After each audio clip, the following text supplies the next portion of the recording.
Puzzle games! Back from when that term meant more than match-free in 2048 clones, the open nature of the IBM-compatible platform allowed for anyone to try anything, and a lot of them did. I mean, how else do you explain something like Ken's Labyrinth? The creativity and freedom that was so rife around 1993 wasn't limited to the puzzle genre, but certainly benefited from it. Whilst other games were content with tweaking an existing arcade hit, today's subject decided to go in a different direction.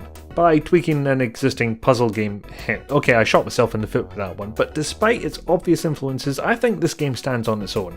This is Squarez, or Squarez as certain news groups might have you pronounce it, and it comes from the mind of one Adam Pedersen, with Jason Blakowiak bringing in some compression, sound code, and a surname that I probably should have looked up before trying to pronounce. Depending on your version, you might see a logo for Software Creations, who published it, Impulse Games, who republished it, or a notice stating that the game has been released as freeware, followed by an Impulse Games logo for some reason. Glancing at a screenshot, you might find yourself thinking of Tetris, but I assure you it is much more than that. Very similar, but definitely more. We'll dive in the same way I first played it. Single player, normal mode.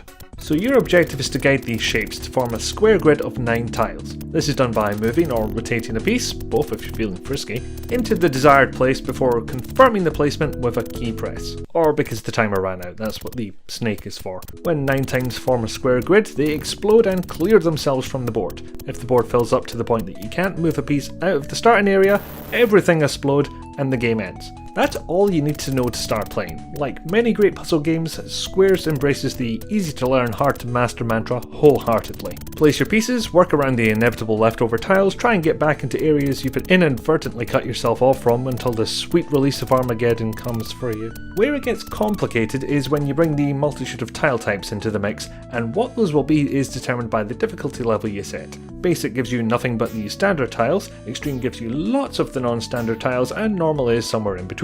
So what kind of weird, wacky and potentially whimsical tiles can we expect? Well, you know how much I like listing things, so strap in fuckers. There's your basic tile and its cracked equivalent. What's the difference? No, really, what's the difference? The info screen says adjacent activation, but I have no idea what that means. Might be that if a tile next to it is hit, the cracked one will go too. Never did figure that one out. Moving on, we have the shield. Where a normal tile only needs to be put in a 9x9 grid once to disappear, these have to be hit 3 times to finally get rid of them. Safe to say these have ended my game more than once, messing up my board like that one thing you left on the floor that you'll constantly move around despite the fact that you could just move the damn thing and have it over with, but spend the time and energy to dodge it nonetheless. And if that isn't enough, they go and throw these 8 tiles some bitches at you.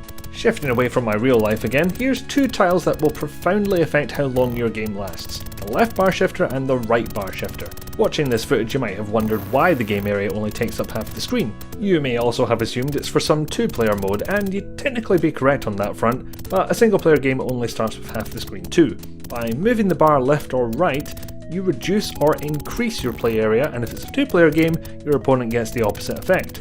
I mean, if they gave you the whole screen to start with, each game would take about half an hour instead of the tea break length I suspect it was always meant to be. I should note here that when that bar moves, any tiles it crosses over are lost, so you might want to check on that before you accidentally cast a valuable tile into the abyss. Now I hope you were really looking forward to seeing me describe a pair of tiles for some reason, because this is exactly that thing, the acid and splooge containers. That's not me being crass, that's genuinely what the game calls them.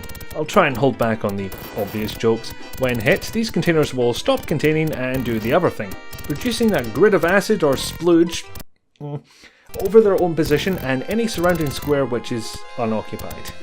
Nope, I'm okay, no jokes. If a tile from a piece you're moving comes into contact with acid, it'll disappear as if it were put in a 9x9 grid. If it touches a splooge tile, it'll get stuck there. So here's a list of all the semen jokes I've come up with so far. Number 1... Off topic. Alright, maybe later. The unknown tile comes next. It could be literally anything and you won't know until it's hit. Don't think I can stretch that one out too much. Moving on. Worth noting that all these tiles I've described thus far will give you points, which measure your worth as a human being, obviously. Following ones, not so much. They're just here to be awkward. Compared to the last entry, the spike tile has a very predictable function, which is to be an absolute bastard. When hit, it creates 2 tile long metal spikes in all 4 directions. The reason that these reach the level of absolute bastard, as opposed to something like part-time bastard, is that you can't get rid of these by gridding them up. The 2 most common ways of getting rid of them are the dump missile, which fires in a straight line when activated and also had to repeat for fear, and the devastator bomb, which explodes and takes everything nearby with it. Best I can tell, the only tiles an explosion will activate are dump missiles and other bombs. Everything else is annihilated without further effect. Something much simpler is the steel pyramid, or the steel tile as your brain will inevitably correct it to. It's basically the same as a section of the spike. Can't be gridded, needs rocket or explosion to be removed. Incidentally, if you find one of these in the piece you're moving around, look for some acid. Pro tip there. Activation is a bit more sinister, as it activates every activatable tile in the game area, regardless of whether it's in a grid or not. This will vastly change the landscape of your game in an instant if you have a lot of special tiles lying around, and setting them all off at once can be rather glorious. Somewhat akin to using the nuke in Lemmings, and not entirely without merit if it will clear a lot of the board. Proceed with caution however, you might have some spikes or something. Releaser probably does the other thing, but releases all tiles was a bit too vague a description for me to interpret. Speaking of, the terribly named no squares is an easy effect to miss, so much so that it's probably going to end your game the first time it activates. You know how I've kept going on about forming a 9x9 grid to get rid of those pesky tiles? Hitting this no squares tile pauses that for a while, meaning that a newly formed grid won't disappear while this is in effect. The only indication that this is what's happening, if you didn't catch it being activated in the first place, is a low-pitched rumble emanating from the massive beige speakers I presume you all had at this time.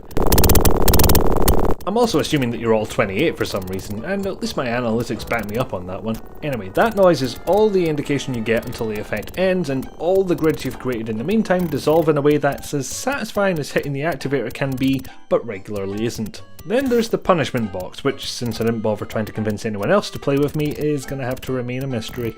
And one more to look out for, the empty tile. Much like the splooge from before, it'll grab whatever tile it comes into contact with. Main difference here is that the empty tile might appear on one of your playing pieces.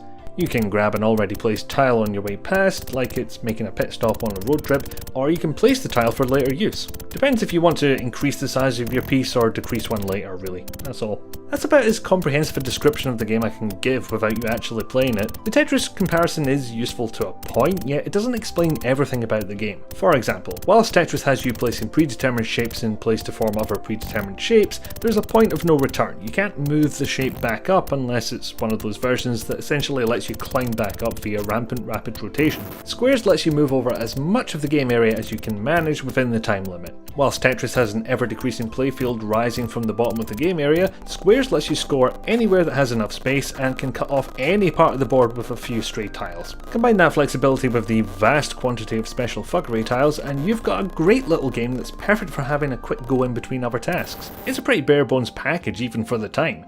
Fancy VGA graphics, yes, but your sound card won't exactly be taxed here. There's no music whatsoever and the sound effects would probably sound the same on a PC speaker.